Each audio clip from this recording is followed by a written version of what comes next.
Hello, language learners. It's Maddie here from English with Maddie, and today I cannot wait to introduce you to this next guest on my Real Talk interview series. Today we are hearing from none other than my older brother. Alex is 4 years older than me, and I have looked up to him and been inspired by him my entire life. He is a wonderful human and he has a ton of experience learning languages, teaching, traveling. He has done so many cool things. And I'm so excited for you guys to all get the chance to hear from him as well.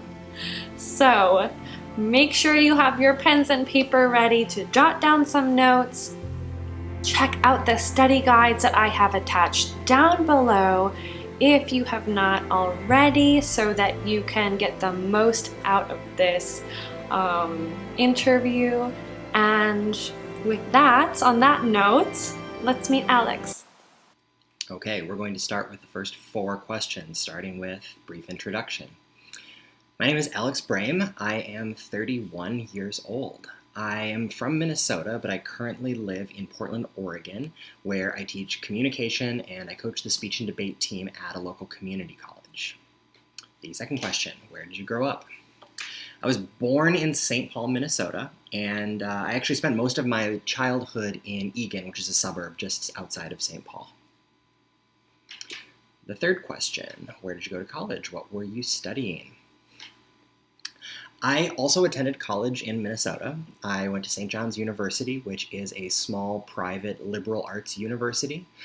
When I started at St. John's, I was classified as undecided. So basically, I didn't know yet what I wanted to study.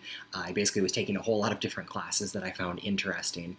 It wasn't until about a year of study at the university that I kind of focused on 2 programs that I was primarily working on. I ended up getting a double major in communication, which included rhetoric, media, and theory, and then Hispanic studies, which included culture, politics, and the Spanish language. Which brings us to question 4. When did you start studying Spanish?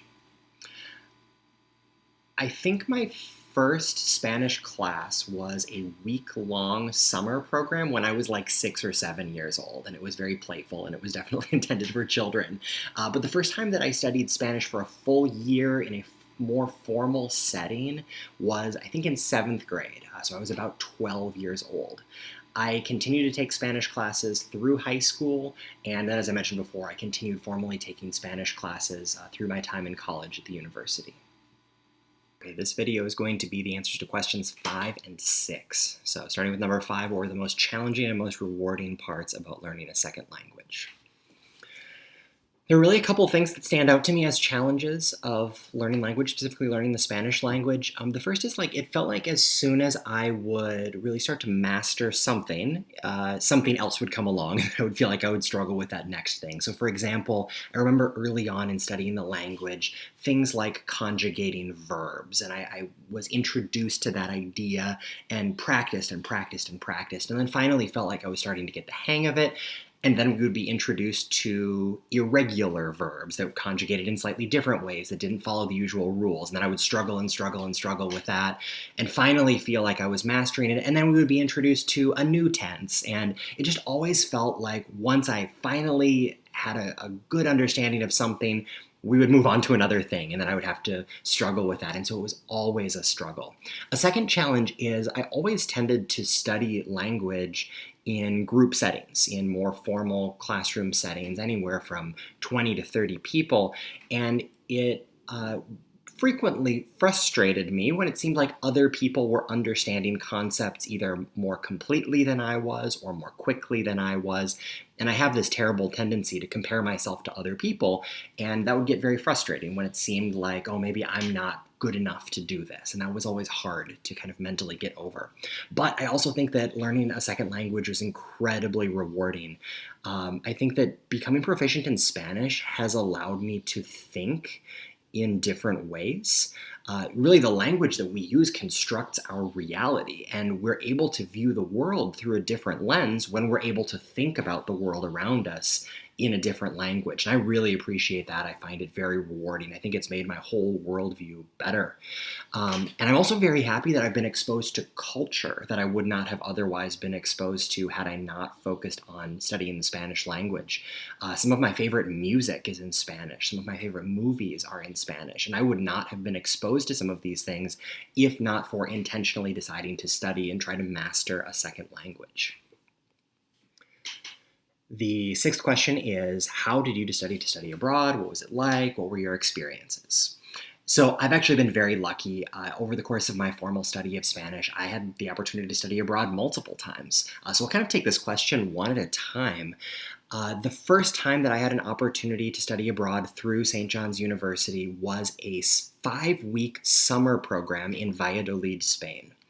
And during that program, I just took one single class, and that was actually a requirement for my program. That was why I chose to do it, was because I was just kind of trying to check off that requirement and make sure that I was staying on my path to completing my degree, completing my major.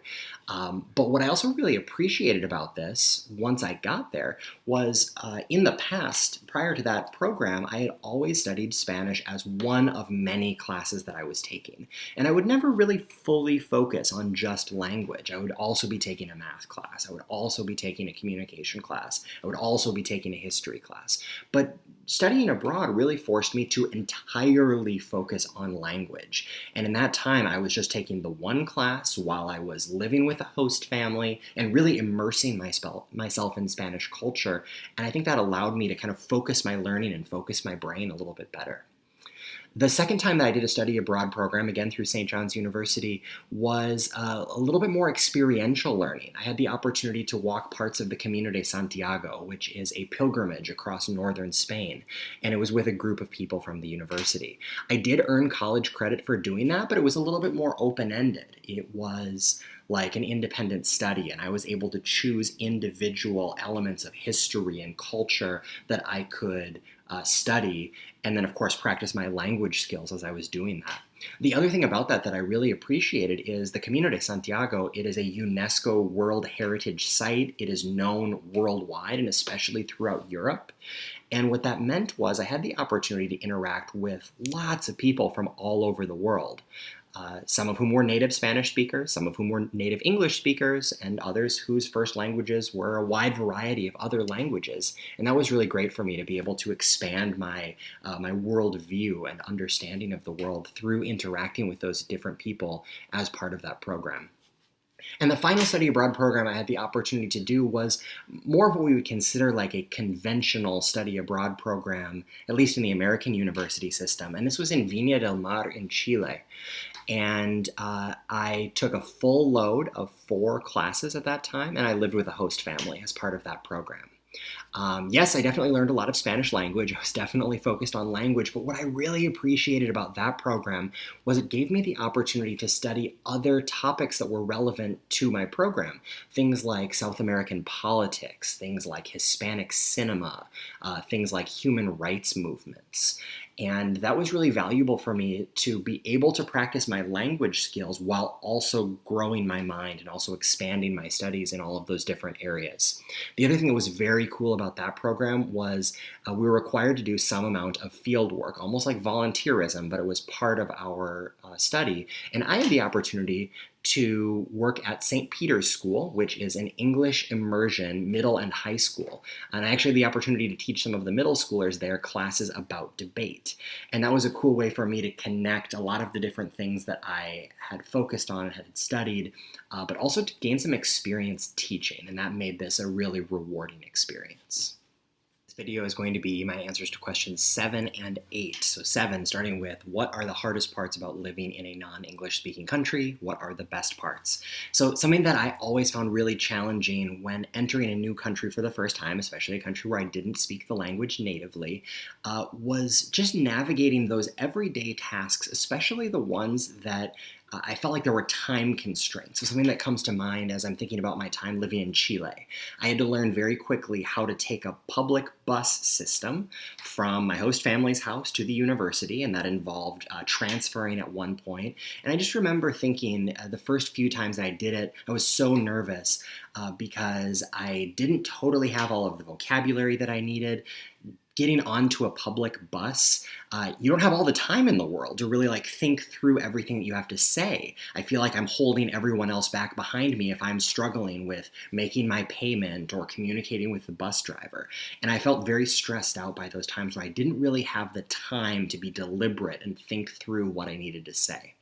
I also remember that anytime I needed to accomplish a certain task, say I needed to go to a certain store and buy a certain type of product, I really needed to think through in advance, almost rehearse all of the different things that I would have to say, and think through multiple different paths. What if they respond in this way? How will I react? What if they respond in this way? What vocabulary do I need? And it wasn't actually until I returned home to the United States that I appreciated how much extra mental work I was doing in advance of every time I went out to a store. Coming back home to where I spoke the language natively, it was like, oh, it's so easy to go to any store and just do whatever I need to do. But that being said, there's so much about living in a country where you don't speak the language natively that is really very rewarding. And something that I just love to do was kind of aimlessly wander through cities, whether by myself or with a close friend or two, and just discover new things and see different ways that businesses operated or different ways that people interacted with each other. I loved finding things that felt like little hidden treasures or secrets in the cities that I was living in. And it was so fun to be able to explore those cities and discover them little by little as I lived there. Let's move on to question 8. When did you decide to become a teacher?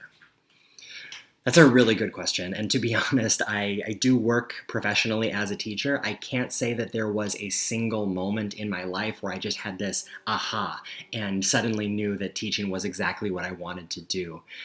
My final year of high school, I took a class in developmental psychology, and really we learned a lot about how people learn, and I found that fascinating.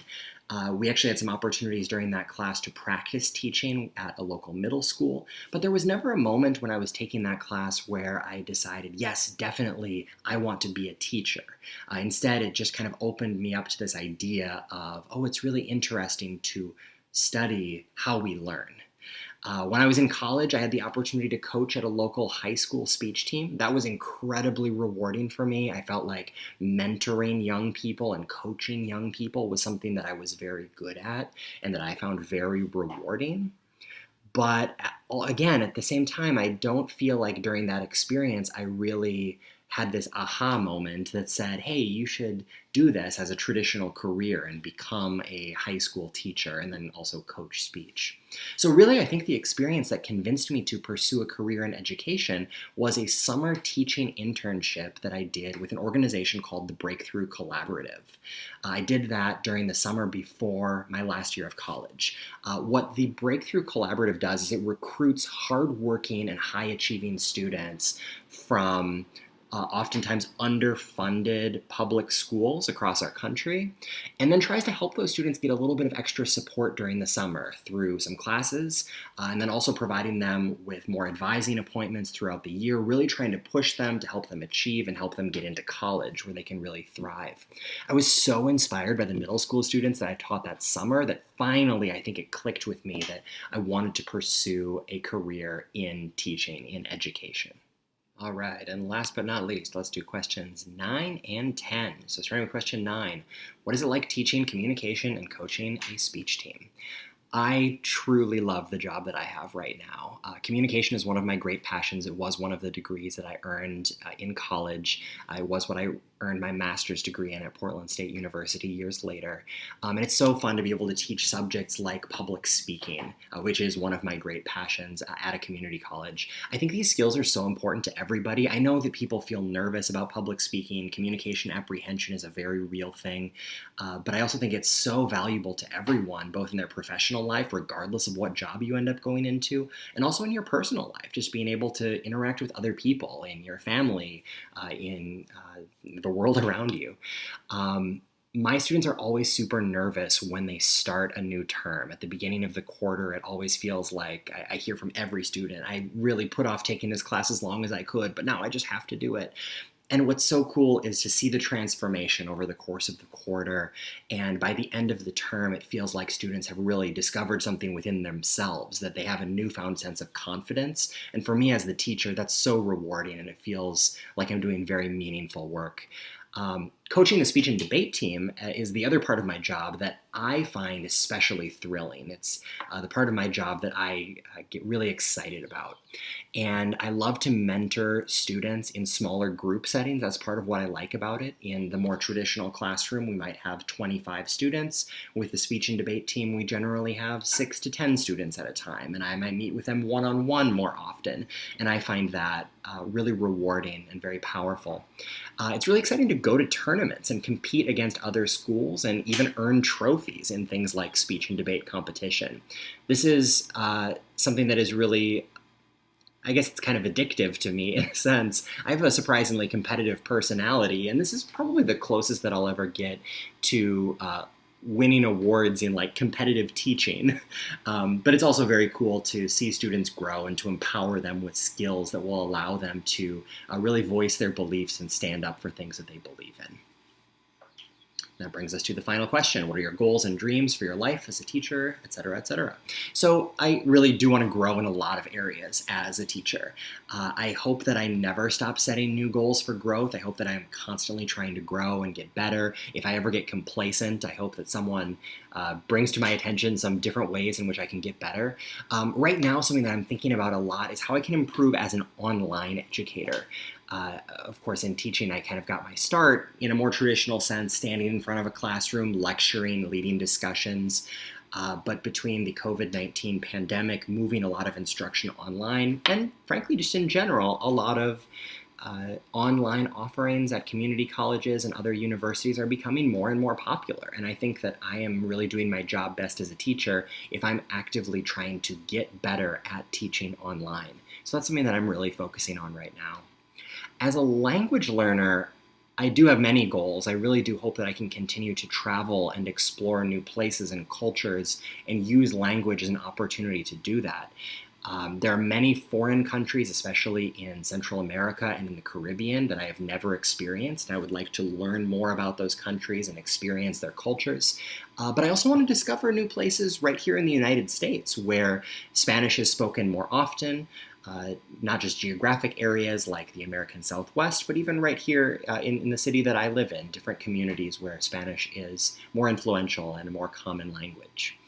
I also hope to continue to discover great new Spanish language music and movies. That's always been an important part of language learning for me, and I hope that I can continue to learn from these types of cultural artifacts that really make the language feel like I'm connected to other groups of people.